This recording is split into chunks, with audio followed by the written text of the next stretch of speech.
नमस्कार साथियों। आज हम आप लोगों के सामने जैन रोजगार क्लास की ओर से बीपीएससी 71 में हमें क्या क्या पढ़ना है, यानी कि विशेष करके अगर हम बात करें तो भूगोल विषय में क्या क्या पढ़ना है, उसके बारे में एक संक्षिप्त आपको एक चर्चा करके एक जानकारी छोटी सी हम आपको देना चाहेंगे।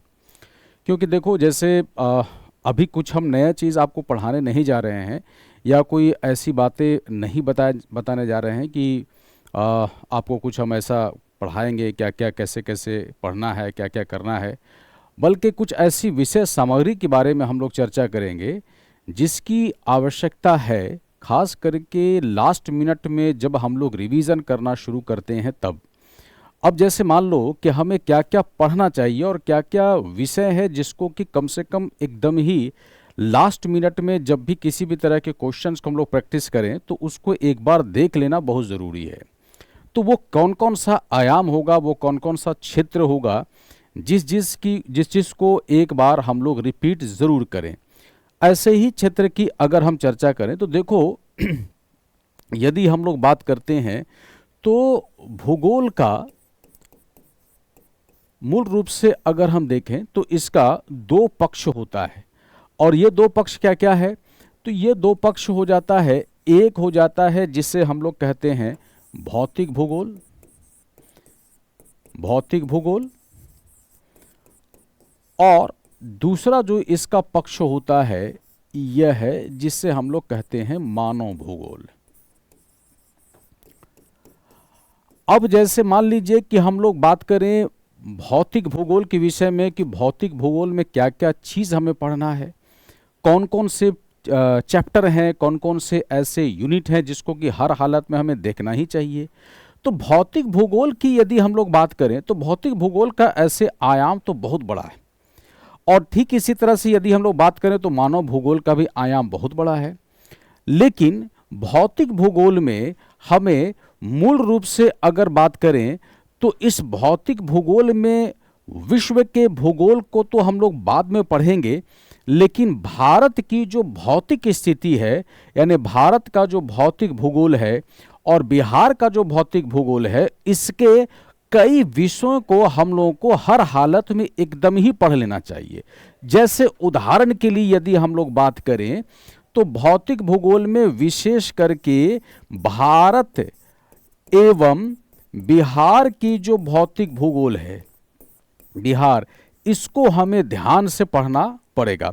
अब जैसे मान लीजिए कि हम लोग बात करें कि भारत के भूगोल से क्या क्या ऐसे सेक्टर्स हैं जिसको कि हर हालत में हमें पढ़ना चाहिए। तो अब जैसे अगर हम लोग बात करें भारत के, तो भारत के क्या क्या इंफॉर्मेशंस हमें होना चाहिए।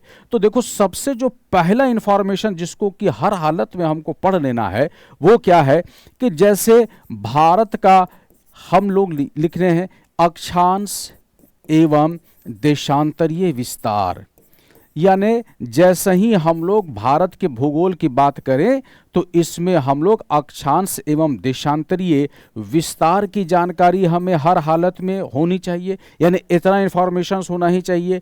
साथ साथ में एक और पक्ष है जिसको हम लोग को जानना चाहिए, वह क्या है? तो वह है भारत के क्षेत्रफल के बारे में हमें जानकारी होनी चाहिए।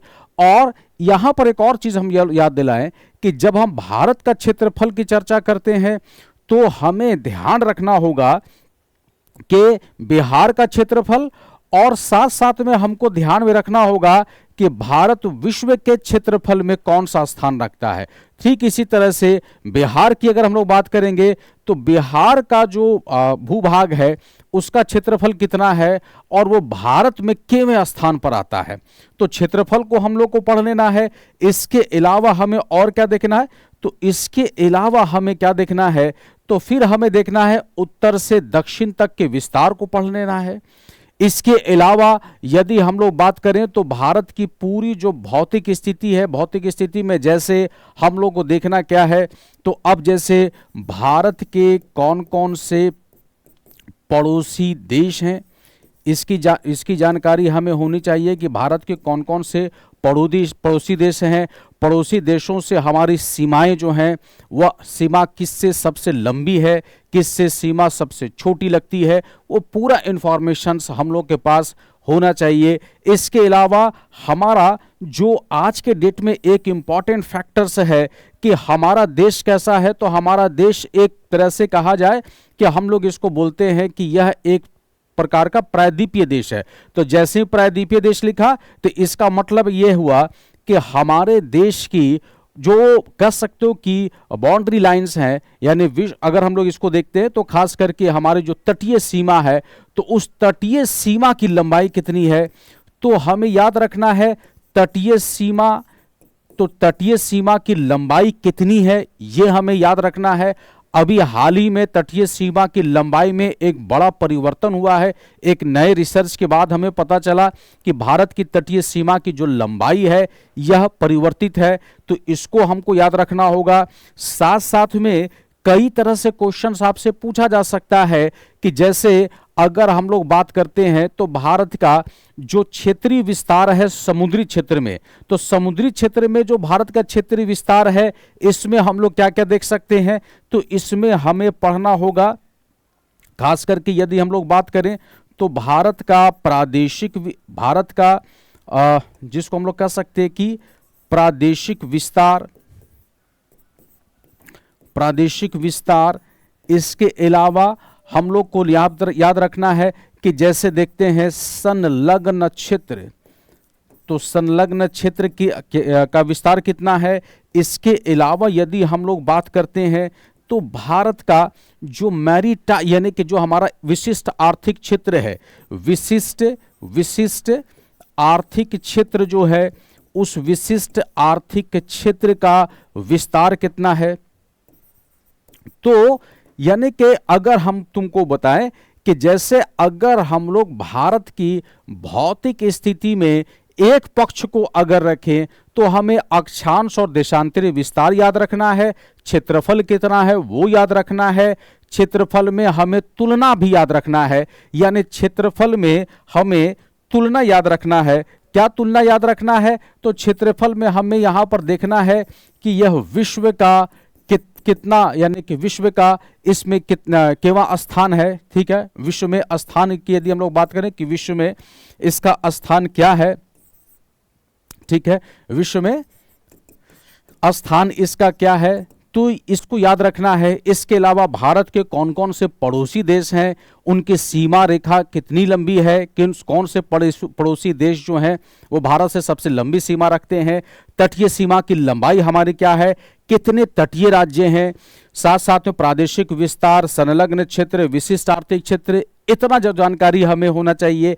इसके अलावा यदि हम लोग बात करें तो प्रश्नों का एक बड़ा ही शानदार विस्तार अगर हम लोग देखते हैं तो यहां पर हमें देखने को क्या मिलता है, तो दूसरा जो बड़ा भाग है, यानी इसके बाद अगर हम लोग चर्चा करें तो एक भाग जो भारत का होता है वह है भारत की जलवायु से संबंधित पक्ष। ठीक है, यानी भारत की जलवायु कैसी है, तो जब जलवायु को पढ़ोगे तो याद रखना है इसमें कि हमें क्या क्या पढ़ना है, तो हमें यहां पर ध्यान से पढ़ना है दक्षिण पश्चिम मॉनसून की पूरी जानकारी हमें होनी चाहिए कि दक्षिण पश्चिम मॉनसून क्या है, दक्षिण पश्चिम मॉनसून की क्रियाविधि क्या होती है, मैकेनिज्म इसका पूरा कितना है, दक्षिण पश्चिम मॉनसून से सबसे अधिक वर्षा किन किन क्षेत्रों में होता है।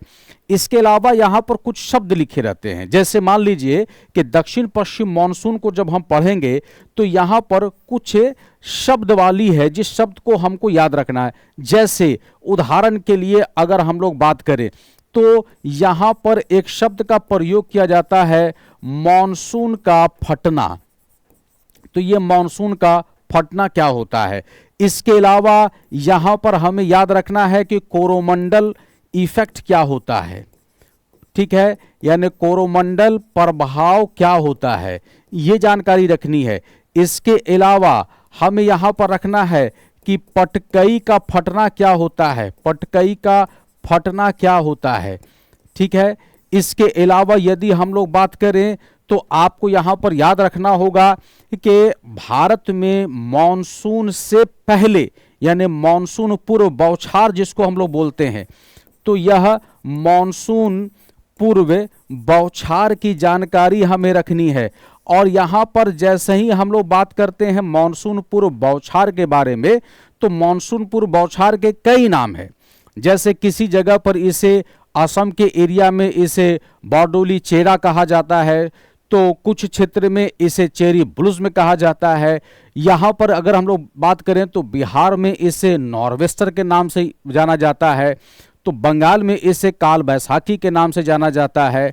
तो अगर हम लोग बात करें तो कर्नाटका के रीजन्स में और केरल के कुछ रीजन्स में इसे चेरी ब्लूज में के नाम से कहा जाता है। तो अलग अलग क्षेत्र में किस किस नाम से इसे जाना जाता है, वह क्षेत्र कभी कभी मिलान करने के लिए भी आ जाता है। तो हमको ध्यान रखना है कि उसको हमें पूरी तरह से पढ़ लेना है। इसके अलावा यदि हम बात करें तो दक्षिण पश्चिम मॉनसून के जानकारी के साथ साथ में मॉनसून की वापसी जो होती है, यानी मॉनसून की वापसी कब से आरंभ होता है, कब तक ये पूरी तरह से समाप्त होता है, और दक्षिण पश्चिमी मॉनसून यानी दक्षिण पश्चिम मॉनसून, ठीक है, जब वापसी करता है तो उस वापसी में भारत में कहां कहां पे वर्षा होती है, इसकी जानकारी हमें रखना है। तो अभी हम चूंकि पढ़ा नहीं रहे, हम सिर्फ इतना आपको बताना चाहते हैं कि इन चीजों को अपने रिवीजन्स लिस्ट में नोट कर लीजिएगा। यानी जब हम लोग पूरी तरह से तैयार हो जाएं तो आप अपने रिवीजन लिस्ट को निकाल करके उन चीजों को रिपीट चेक कर लीजिएगा, क्या हमने ये सारी चीजें पढ़ी हैं कि नहीं पढ़ी हैं। अब इसके अलावा यदि हम लोग बात करें तो भारत की जलवायु के अलावा आपसे एक और क्वेश्चन यहां पर पूछा जा सकता है, और वह एरिया कौन सा हो सकता है, तो वो एरिया हो सकता है भारत की नदियों के बारे में। भारत की नदियों के बारे में आपसे क्वेश्चन पूछा जा सकता है।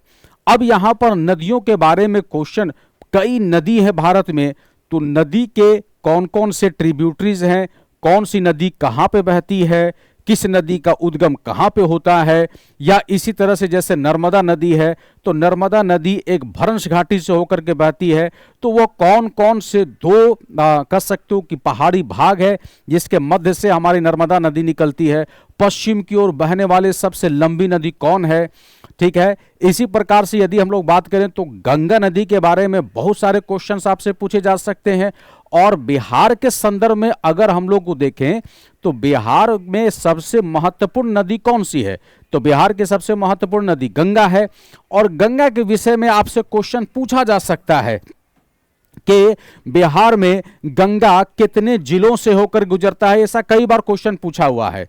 या फिर आपसे क्वेश्चन पूछा जा सकता है कि गंगा बिहार में कहां से प्रवेश करती है और किस जगह से गंगा बिहार से बाहर निकल जाती है, यानी बिहार को छोड़ती है और बंगाल में प्रवेश कर जाती है, वो कौन सा स्थान है।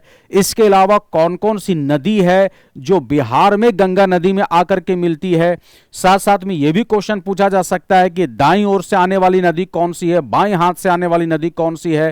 तो अपवाह तंत्र के बारे में यानी कि भारत की नदियों के बारे में क्वेश्चन आपसे पूछा जा सकता है, जिसमें सहायक नदी से रिलेटेड और साथ साथ में विभिन्न प्रकार के जो नदी के ऊपर बनी हुई डैम है या नदी के ऊपर में बनी हुई विभिन्न प्रकार की जो परियोजना है, उन परियोजना से रिलेटेड आपसे क्वेश्चन पूछा जा सकता है। आपसे क्वेश्चन पूछा जा सकता है, अपवाह प्रतिरूप को जरूर पढ़ लीजिएगा। अपवाह प्रतिरूप से प्रश्न पूछे गए हैं कि कौन से अपवाह प्रतिरूप गंगा बनाती है, या फिर जैसे दक्षिण भारत में कौन से महत्वपूर्ण अपवाह प्रतिरूप है। तो हम बहुत ज्यादा आपको नहीं लेकिन एकदम पॉइंटेड वे में बताना चाहते हैं कि कम से कम भारत की नदियों के बारे में आप जरूर पढ़ लीजिएगा। उनमें महत्वपूर्ण नदी जो है, जैसे अगर हम तुमसे बताएं तो गंगा नदी हो गया, सिंधु नदी हो गई, हमारे जो ब्रह्मपुत्र नदी हो गई। इन नदियों के बारे में नॉर्थ इंडिया, सेंट्रल इंडिया के रिवर्स में अगर हम लोग बात करें तो नर्मदा हो गया, तापी नदी हो गई। दक्षिण भारत की बात करें तो गोदावरी है, कृष्णा है, कावेरी है, महानदी रिवर है। ये सब नदियों के बारे में आप अच्छी जानकारी रखिएगा। उनके जितने भी महत्वपूर्ण ट्रिब्यूटरीज हैं, यानी जो सहायक नदी है, दाईं ओर की कौन सी सहायक नदी है, बाईं ओर की कौन सी सहायक नदी है, कौन नदी कहां पर आकर के मिलती है। इसके अलावा जितने भी महत्वपूर्ण नगर हैं जो इन नदियों के क्षेत्र में अवस्थित हैं, इनकी जानकारी आप जरूर अपने चेकलिस्ट में रखिएगा और इसको एक बार पढ़ते चले जाइएगा। इसके अलावा यदि हम लोग बात करें तो देखो, एक और रीजन है हमारा, एक और चैप्टर्स है जिसको छोड़ना ठीक नहीं है, और ये है मिट्टी के बारे में, यानी मृदा के बारे में। तो भारत में कितनी प्रकार की मृदाएं हैं, कौन सी मृदा कहां पर मिलती है, किस प्रकार की मृदा बिहार में अधिक मिलती है, विभिन्न प्रकार की जो एग्रीकल्चर एक्टिविटीज होती है वो कौन सी मृदा में होती है, इसको याद रखना है। और एक इंपॉर्टेंट पक्ष है कि कौन सी मृदा में किस प्रकार की कृषि होती है। इतनी जानकारी आप जरूर अपना इसको याद रखिएगा। इसके अलावा यदि हम लोग बात करें तो भारत के वन के विषय में, यानी अगर हम लोग बात करें तो भारत के वन संबंधित विषय के बारे में आपके पास जानकारी होनी चाहिए। विशेष करके पर्यावरण से संबंधित जितनी भी विभिन्न प्रकार के क्षेत्र हैं, जैसे हम लोग बात करते हैं नेशनल पार्क के बारे में बात करते हैं, सेंचुरीज के बारे में बात करते हैं, बायोस्फीयर रिजर्व के बारे में बात करते हैं, वेटलैंड्स के बारे में बात करते हैं, तो आप जरूर इन सभी चीजों को ध्यान से जरूर पढ़ लीजिएगा। यानी यदि हम लोग आपसे बात करें तो देखो यहां पर थोड़ा हम छोटा में करके बता दें आपको कि यदि हम लोग भारत की जानकारी अगर हम लोग रखना चाहते हैं, यानी विशेष करके यदि तैयारी में ध्यान रखना चाहते हैं, तो सबसे पहले अगर हम लोग आपको बात करें तो अक्षांश और देशांतर विस्तार के बारे में जानकारी रखनी है। भारत के मध्य से कर्क रेखा गुजरता है, तो कर्क रेखा किन किन राज्यों से होकर गुजरता है, कौन सा स्थान कर्क रेखा के सबसे नजदीक पर है, भारत का मानक समय रेखा कौन है, मानक समय रेखा हमारा जो यूटीसी है यानी कि ग्रीनविच जो है, उनसे इनका कितना डिस्टेंस है, कितना घंटे पर यह हम लोग आगे हैं। इसके अलावा भारत के क्षेत्रफल और विश्व में उसके स्थान के बारे में जानकारी रखनी है। इसके अलावा यदि हम लोग बात करें तो भारत के कौन कौन से पड़ोसी देश हैं उनके बारे में जानकारी रखनी है। किस पड़ोसी देश से हमारी कितनी लंबी सीमा है या कितनी छोटी सीमा है, उसका पूरा क्रम याद रखना है। यानी आपके सामने हो सकता है कि यहां पर लिख दिया जाए कि इनको घटते हुए क्रम में सजाइए सीमा रेखा की लंबाई के हिसाब से, या बढ़ते हुए क्रम में सजाइए। तो आपको ये याद रखना है। प्रादेशिक विस्तार समुद्र क्षेत्र में या संलग्न क्षेत्र, विशिष्ट आर्थिक क्षेत्र के बारे में जानकारी रखनी है। जलवायु भारत के बारे में, ठीक ठाक जलवायु के बारे में जानकारी रखनी है। जलवायु के बारे में एक और चीज हम आपको बताएं कि कोपेन्स के क्लासिफिकेशंस को जरूर पढ़ लीजिएगा। यानी कि कोपेन का जो वर्गीकरण है, कोपेन का जो जलवायु वर्गीकरण है, तो कोपेन के जलवायु वर्गीकरण से संबंधित कई बार प्रश्न पूछे हुए हैं। और कोपेन के जलवायु वर्गीकरण में विशेष करके पूछ दिया जाता है कि हमारा जो गंगा का मैदानी भाग है या संपूर्ण जो नॉर्थ इंडिया का जो अधिकांश भाग है वो किस में आता है, ठीक है, तो उसके बारे में हमें याद रखना है। इसके अलावा दक्षिण पश्चिम मानसून के मानसून का फटना किसको बोलते हैं, कोरोमंडल प्रभाव क्या होता है, पटकई का फटना क्या होता है, मानसून पूर्व बौछार क्या होता है, कितने जगह पर किस किस नाम से ये जाना जाता है, दक्षिण पश्चिम मानसून की वापसी कब होती है, आरंभ कब होता है, कितने समय में पूरे भारत में दक्षिण पश्चिम मानसून सक्रिय हो जाता है, पश्चिमी विक्षोभ क्या होता है, पश्चिमी विक्षोभ का आरंभ कहाँ से होता है।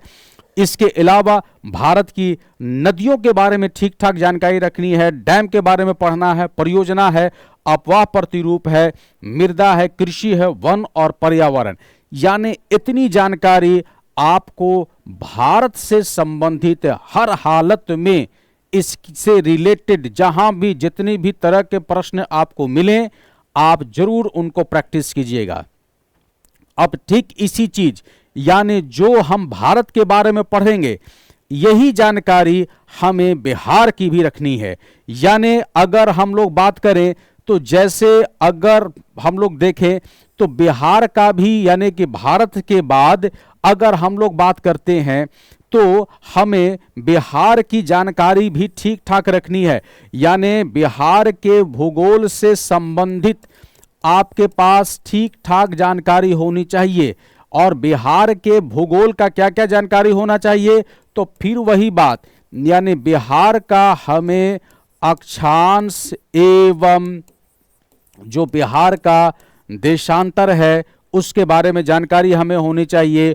उत्तर से दक्षिण तक की इसकी लंबाई क्या है, पूरब से पश्चिम तक इसकी लंबाई क्या है, बिहार का कुल क्षेत्रफल कितना है, इसके अलावा बिहार क्षेत्रफल के हिसाब से यह केवां स्थान रखता है, इसके अलावा बिहार की जो जलवायु है उसके बारे में जानकारी रखनी है। अधिकांश वर्षा बिहार में कौन से सीजन में होता है, वर्षा कितनी होती है, कुल वर्षा कितना होता है। इसके अलावा बिहार के नदी के बारे में आपको जानकारी रखनी है, क्योंकि हमें याद रखना है बिहार की सबसे महत्वपूर्ण नदी कौन सी है। तो बिहार की सबसे महत्वपूर्ण नदी गंगा है। और हमें यह भी पता है कि अगर हम लोग बात करें तो सबसे ज्यादा बाढ़ आने वाले जो क्षेत्र है वो बिहार, और कह सकते हो कि हमारा जो पूर्वी राज्य है, उत्तर पूर्वी राज्य, वहां पे खूब इस तरह की समस्या होती हैं। आपसे क्वेश्चन पूछा जा सकता है कि उत्तर बिहार में कौन कौन सी नदियां बाढ़ के लिए विख्यात हैं, यानी कि बाढ़ अधिक लाती हैं, सबसे ज्यादा क्यों इससे बाढ़ आता है।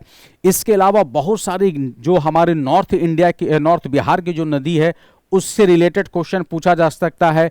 कौन सी नदी गंगा में कहां पर आकर के मिलती है, इनसे रिलेटेड आपसे क्वेश्चन पूछा सकता है। नदी के ऊपर में विभिन्न प्रकार की जो परियोजनाएं हैं इससे रिलेटेड आपसे क्वेश्चन पूछा जा सकता है।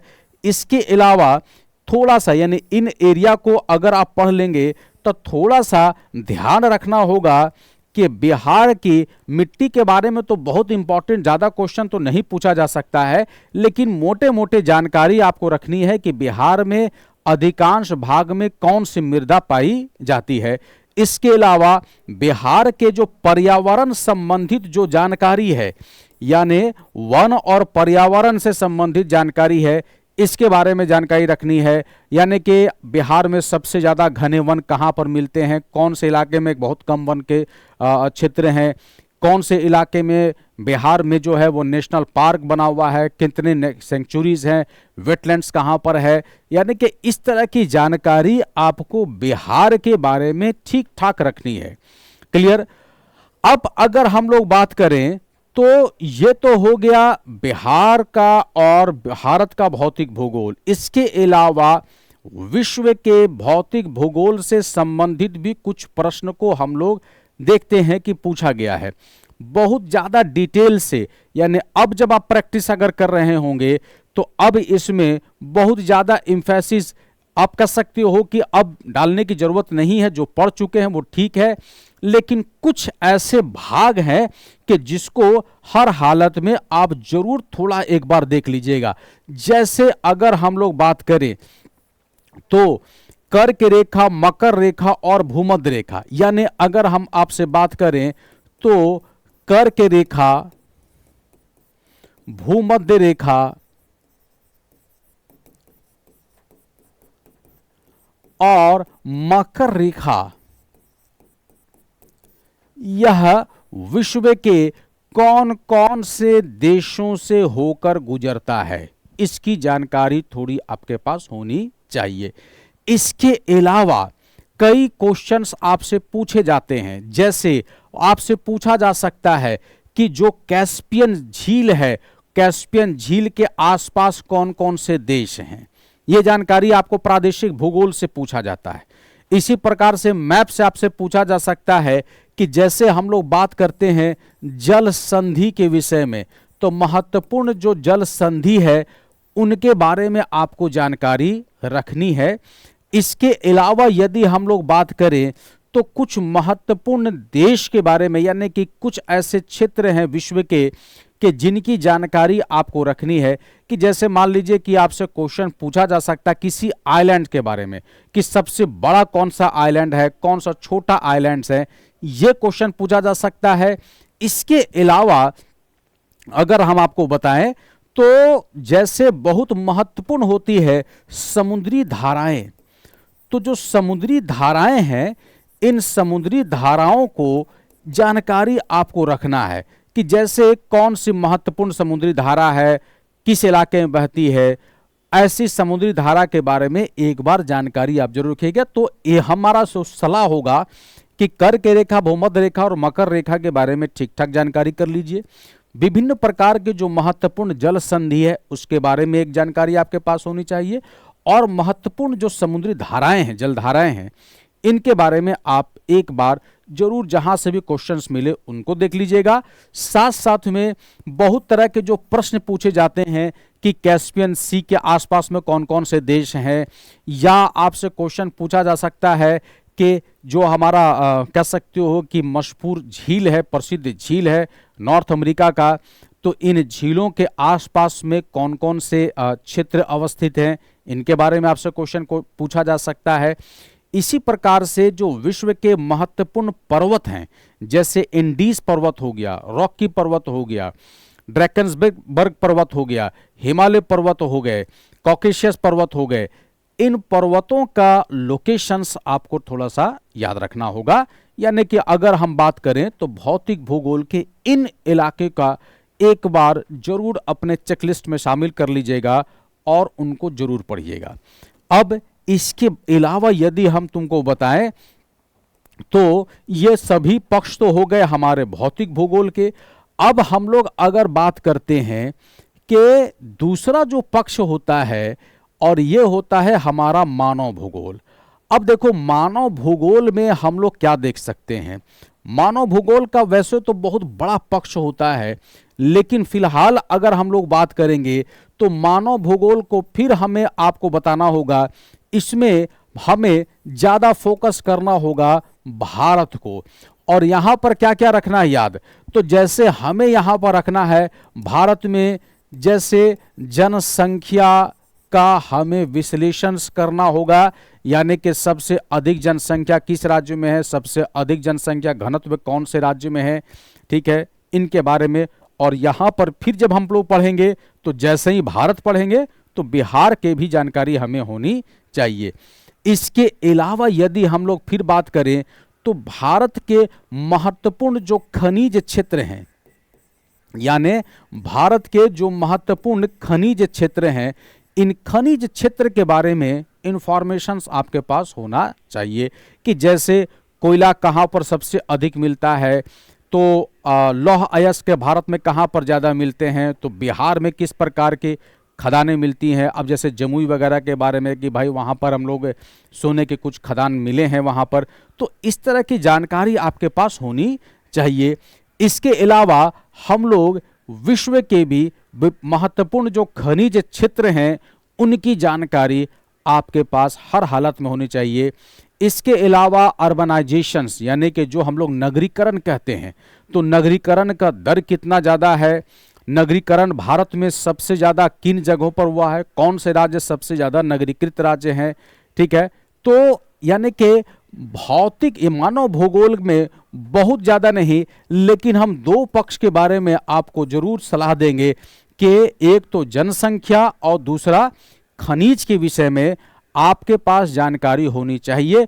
और जैसे हम लोग जैसे ऑयल एक्सप्लोरेशंस करते हैं, तो जो महत्वपूर्ण जो खनिज के क्षेत्र हैं, यानी खास करके यदि हम लोग देखें तो जैसे पावर मिनरल्स है, तो पावर मिनरल्स कहाँ कहाँ पर लगे हुए हैं, महत्वपूर्ण जो आप कह सकते हैं कि हमारे जो खनिज क्षेत्र हैं भारत के, तो उनके बारे में। और जब भारत पढ़िए तो बिहार के भी खनिज क्षेत्र को एक बार जरूर अपने चेकलिस्ट में शामिल कर लीजिए।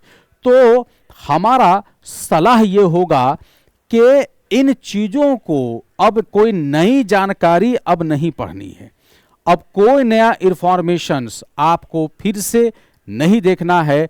अब आपके पास समय बहुत कम है, आज से कह सकते हो कि 4 से 5 दिन आपके पास और समय है, जबकि हम लोग तेजी से रिवीजन करेंगे।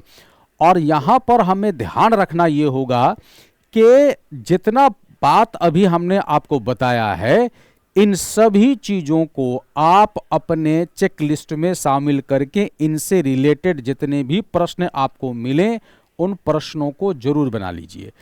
इसके अलावा इनसे संबंधित जितने भी करंट न्यूज़ हैं, यानी करंट अफेयर से रिलेटेड जो भी हैं, जैसे मान लीजिए कि कहीं पर साइक्लोन आया है, तो उस साइक्लोन का कोई अगर नाम है, प्रसिद्ध साइक्लोन है, उसके कुछ नाम दिए गए हैं, तो इसको आप अपने चेकलिस्ट में शामिल कर लीजिए और उसको जरूर पढ़ लीजिएगा।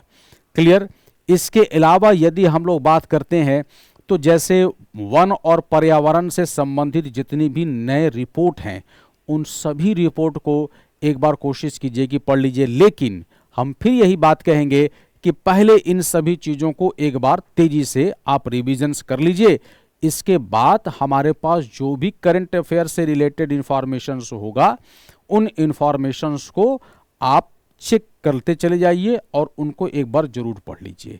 क्लियर। याद रखिए कि देखिए क्या होता है कि अभी इतनी चीजें हमने आपको बताई हैं, पहले इन सभी चीजों पर हम लोग काम कर लें और फिर इसके बाद अगर समय मिले तो कुछ जो भी आपको ऐसा लगता है कि हाँ यहाँ से भी क्वेश्चन आ सकता है, तो उन चीज़ों को भी बाद में आप देख लीजिए। लेकिन एक बार सबसे पहले प्रयास कीजिए, ये जो मैंने बताया है इस पर आप जरूर ध्यान दीजिएगा। कोशिश कीजिए कि एग्जामिनेशन से पहले ऐसे चीज़ों को हम लोग जरूर पढ़ें। धन्यवाद।